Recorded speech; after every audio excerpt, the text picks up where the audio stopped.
बड़ा बदलाव, बड़ा घटनाक्रम जो है वो देखने को मिल रहा है और आज उसकी हम बात करने वाले हैं। बात दरअसल हो रही है रशिया और यूक्रेन के बीच जारी जंग की, जिसकी अंतिम समय सीमा ट्रंप ने घोषित कर दी और कहा कि अगर इस समय सीमा में पुतिन कोई फैसला नहीं लेते तो मुश्किल होगी। और इसी को लेकर एक नया अपडेट सामने आया। अपडेट ये है कि विशेष दूत स्टीव विटकॉफ जो हैं वो पहुंचे हैं पुतिन से मुलाकात करने के लिए।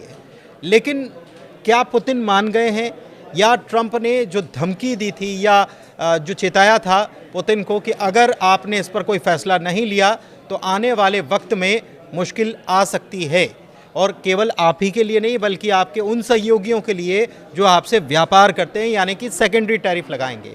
तो इस मुलाकात में क्या कुछ रहा है, क्या पॉइंट्स रहे हैं, क्या पुतिन माने हैं, इन सब चीज़ों को समझते हैं। मेरे सहयोगी अंकुर जी मेरे साथ मौजूद हैं, सीधे उनके पास चलते हैं। सर, ये मुलाकात बहुत लंबा इंतज़ार हो रहा था, कई प्रकार की कोशिश, कई बार की कोशिश हुई, लेकिन अब ये मुलाकात हुई है। क्या लग रहा है आपको? देखिए, ऐसा लगता है पुनीत के कुछ तो बात हुई है, और बात ये हुई है कि शायद अब एक सीज़ फायर का एक माहौल तैयार हो रहा है, एक मैदान तैयार, पिच तैयार की जा रही है।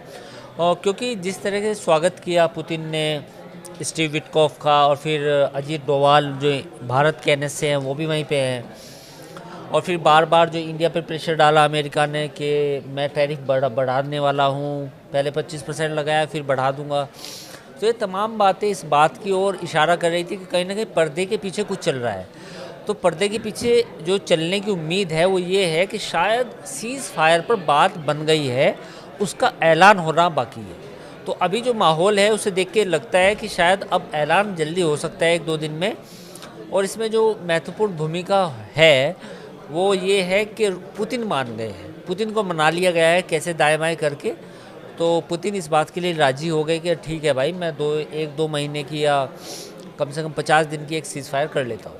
50 मतलब ये युद्ध शांति नहीं है, ये सीज़ फायर मतलब कुछ दिन के लिए हो सकता है। हाँ, है ना? कुछ दिन के लिए हो सकता है ये। हाँ। आप स्थायी तो नहीं मान सकते, क्योंकि स्थायी में तो बहुत सारी चीज़ें हैं। क्योंकि पुतिन ये भी मांगते हैं कि भाई पूरा जो बॉर्डर है वो पूरा डीमिलिटराइज हो, वहाँ पे कोई पेट्रोल सिस्टम की तैनाती ना हो, और मेरा जो पैसा यूरोप में ब्लॉक है, यानी कि जो रूस का पैसा ब्लॉक है वो डीफ्रीज किया जाए, रूस पर प्रतिबंध हटाए जाए, और जो उसके इलाके कब्जे में, रूस के कब्जे में जो इलाके है वो वापस वो नहीं करना चाहता। तो ये तमाम दिक्कतें हैं जिनका मुझे नहीं लगता कि इतना आसानी से हल होगा। फ़िलहाल जो प्रॉब्लम है वो ये है कि सीज़ फायर एक फौरी तौर पे हो जाए, क्योंकि जैसा कि पता होगा कि आज की बात है, आज सुबह शायद ओडिशा में रूस ने एक अटैक किया था वहाँ पे। तो अटैक रूस के लगातार जारी है, कुछ ड्रोन अटैक्स भी है, कुछ मिसाइल अटैक भी है। तो ये तमाम अटैक्स अभी भी जारी हैं। तो फिलहाल फौरी तौर पर अमेरिका भी यही चाहता है, यूक्रेन भी यही चाहता है, यूरोप भी यही चाहता है कि कुछ 40-45 दिन का एक मामला रफा दफा हो जाए। ठीक है, 40-45 दिन का मामला जो है वो हो सकता है। एक चीज़ और मैं आपसे समझना चाह रहा हूँ कि ज़ेलेंस्की जो हैं वो बड़े खुश नज़र आ रहे हैं। वो खुश इस बात से हैं, उनका ये कहना है कि जब तक रूस का पैसा ख़त्म नहीं हो जाता तब तक वो बाज नहीं आने वाला। और अमेरिका ने जो बात कही है, एक तो हथियार भी अमेरिका दे रहा है और दूसरी तरफ अमेरिका ये भी कह रहा है कि अगर आपने कोई डील नहीं की या युद्ध विराम पर कोई शांति या कोई सहमति नहीं बनती तो आपके लिए बहुत मुश्किल होगी। और ज़ेलेंस्की इस बात के इससे बड़े खुश। देखिए, जो पुनीत आपने सवाल पूछा है उसका जवाब ये है कि ज़ेलेंस्की इस समय मौज में है। मौज इन द सेंस कि अगर युद्ध विराम होता है तो उसका श्रेय भी वो खुद लेने की कोशिश करेंगे, और अमेरिका को भी खुश करेंगे कि देखिए चलो मामला 15-50 दिन के लिए जान बची। और दूसरा मसला ये है कि ज़ेलेंस्की को ये अपने आप को प्रोजेक्शन दिखाने में लगेगा पूरे यूक्रेन को कि देखो रूस का सारा माल ख़त्म हो चुका है, उसके बाद कुछ बचा नहीं। और जो हमने ड्रोन अटैक किया था रूस के अंदर जाके, वो भी एक बड़ी सफलता थी, और यूक्रेन जो है रूस के सामने बिल्कुल नहीं झुका। तो ज़ेलेंस्की इस बात को इस तरह प्रोजेक्ट करने की कोशिश करेंगे। लेकिन सच्चाई क्या है? सच्चाई ये है कि अमेरिका, यूरोप और यूक्रेन, इनके पास रूस के साथ सीज़ फायर करने के अलावा कोई चारा नहीं है। उसकी वजह क्या है कि ट्रंप का वो बयान जिसमें उन्होंने ट्रुथ सोशल पे लिखा कि इंडिया और चाइना रूस की वॉर मशीन को फंड कर रहे हैं, उसको ईंधन दे रहे हैं। इसका मतलब ये था कि रूस के पास जो पैसा आ रहा है वो इसलिए आ रहा है क्योंकि चीन और भारत रूस से तेल खरीद रहे हैं। सवाल ये थोड़ी है कि कोई तेल के पैसे से रूस अपनी जंग लड़ रहा है। रूस जंग इसलिए लड़ पा रहा है, वो एक बड़ा देश है, उसके पास ज़्यादा हथियार हैं, वो उसकी जो टेक्नोलॉजी है कहीं ना कहीं वेस्ट के मुकाबले टक्कर की है, या वेस्ट को से भी कई मामलों में सुपीरियर है, इसलिए वो जंग लड़ पा रहा है। तो ऐसे में अगर सीज़ फायर होता है तो सबसे पहला तो श्रेय डोनाल्ड ट्रंप लेंगे। वो कहेंगे देखो मैंने एक और वॉर रुकवा दी। फिर जेलेंस्की खुश होंगे, जेलेंस्की कहेंगे कि देखिए यूक्रेन में मैंने कमाल कर दिया। तो ये श्रेय तो ज़रूर लेंगे, लेकिन फ़िलहाल जो स्थिति है वो ये है कि सारा वेस्ट, यूरोप, अमेरिका, यूक्रेन सब रूस के सामने गिड़गिड़ा रहे हैं। अच्छा, एक चीज़ और है, मैं इसलिए आपसे ये समझना चाह रहा हूँ कि देखिए पहले भी बातचीत हुई, सऊदी में बैठक हुई, उसके बाद फिर इस्तांबुल की तरफ गए और 3 दौर की बैठक वहाँ पर भी हुई रूस और यूक्रेन के बीच। सऊदी में अमेरिका साथ में था और फिर इस्तांबुल गए तो फिर वहाँ क्या अमेरिका ने कह दिया कि मेरे बगैर कुछ होना जाना नहीं है। लेकिन इतने सारे दौर में कुछ निकला नहीं। एक बात ये भी आई कि ट्रंप और पुतिन आपस में मिलेंगे, लेकिन कुछ हुआ नहीं। तो क्या आपको लगता है कि ये ट्रंप की तरफ से जो डेडलाइन दी गई, पुतिन उसको स्वीकार करेंगे? उनका मतलब पुतिन अनप्रेडिक्टेबल माने जाते हैं इसलिए। नहीं, मुझे नहीं लगता कि अगर पुतिन सीज़ फायर के लिए तैयार होंगे तो वो तैयार होंगे, ऐसा नहीं है। उसमें कई बहुत सारी चीज़ें हैं। भारत का भी कहीं ना कहीं असर होगा, भारत भी पर्दे के पीछे चाहता होगा कि कुछ मामला सुलटे, क्योंकि भारत भी एकदम से कन्फ्रंटेशन नहीं लेना चाहता अमेरिका के साथ या डोनाल्ड ट्रंप के साथ। तो चीन भी नहीं चाहता, चीन को भी धंधा करना अमेरिका के साथ। तो इन सब देशों का एक तरह से प्रेशर भी है रूस पर कि भाई आप 40 या 50 दिन की एक सीज़ फायर कर लो, फिर बातचीत को आगे बढ़ा लो। और पुतिन भी अब चाहते हैं, पुतिन के कैपेसिटी है पुतिन में, जैसे हमने पुराने वीडियो में बताया था, करीब 5-6 महीने या 1 साल और लड़ सकते हैं।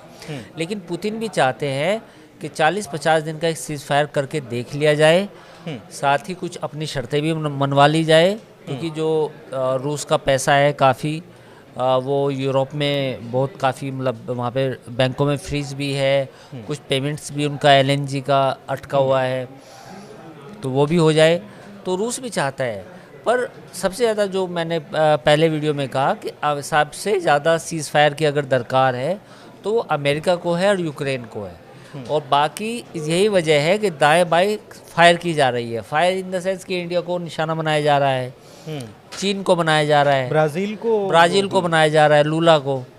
तो ये सब बाकी जो इधर उधर कवर वो फायरिंग की जा रही है ना आसपास में। लेकिन ब्राज़ील की तरफ से भी तो ये कह दिया गया कि हम आपसे बात नहीं करेंगे, हम बात करेंगे चाइना से और इंडिया से। हाँ, उन्होंने यही कहा है कि हम आपसे बात नहीं करेंगे, अब मैं बात करूंगा, तो लूला का बयान है। तो ये बेसिकली वही है कि अमेरिका दबाव बना रहा है रूस के सहयोगियों पर, जिसमें चीन है, जिसमें भारत है, ब्रिक्स है बेसिकली, ब्रिक्स पर। और वो चाहता भी है कि ब्रिक्स मजबूत ना हो। और मैंने जैसा कहा था कि ये थोड़ा सा लंबा चलेगा, अगस्त में तो आप मान के चलो। लेकिन ये बात भी है कि अगर 1-2 दिन में अच्छे रिजल्ट आए तो सीज़ फायर हो जाएगा। और अगर ये अब भी नहीं हुआ, यानी कि अभी जो स्टीव विटकॉफ वहाँ पे हैं क्रेमलिन में, और भारत के NSA भी वहाँ पे है, अगर बात अब नहीं बनी तो फिर ये मामला जाएगा अक्टूबर-नवंबर तक।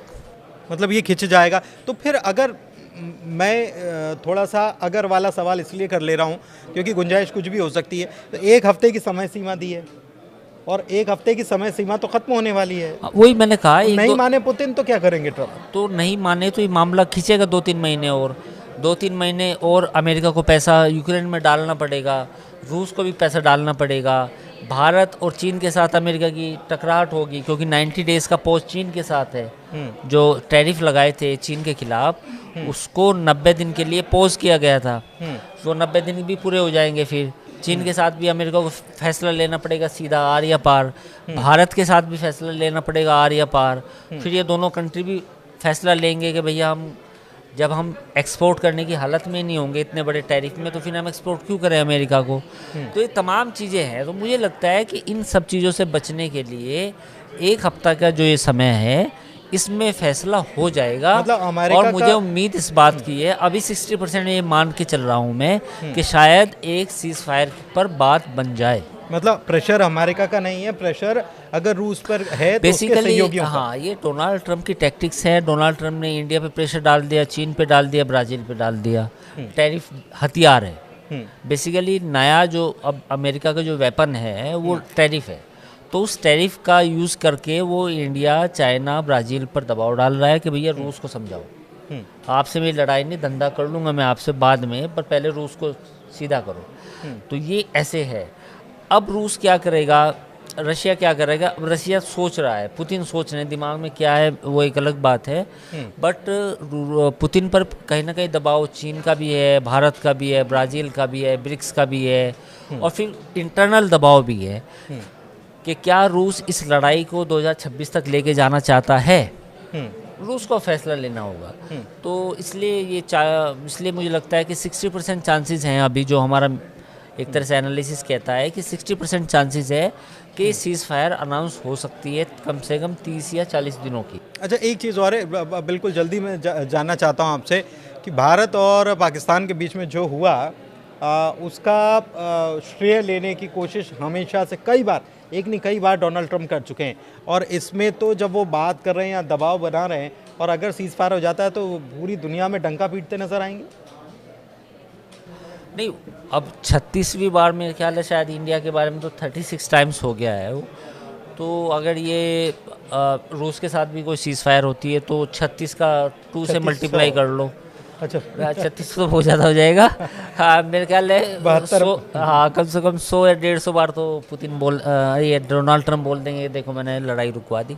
तो ये तो हो सकता है, और ये मुझे लगता है तब तक होगा जब तक ट्रंप को नोबेल ना मिल जाए। तो मुझे लगता है कि जल्दी नोबेल मिल जाए उन्हें तो शांत हो जाएंगे। बातें भी हो सकता है कि बीच में ट्रंप ने जो पुतिन को लेकर कहा था वो जो है उनकी बातों में बदलाव आ जाए। वैसे ट्रंप के पुतिन को लेकर ही नहीं, ज़ेलेंस्की को लेकर भी उन्होंने मस्खरा और न जाने क्या क्या उनको कहा था, तानाशाह तक बता दिया था, फिर पुतिन के बारे में भी कहा था। फिर हो सकता है कि आने वाले दिनों में बहुत अच्छे दोस्त हैं और दोस्ती फिर से एक बार ट्रंप को जो है वो याद आ जाए और कहते हैं कि पुतिन ने दोस्ती निभाने का काम किया है।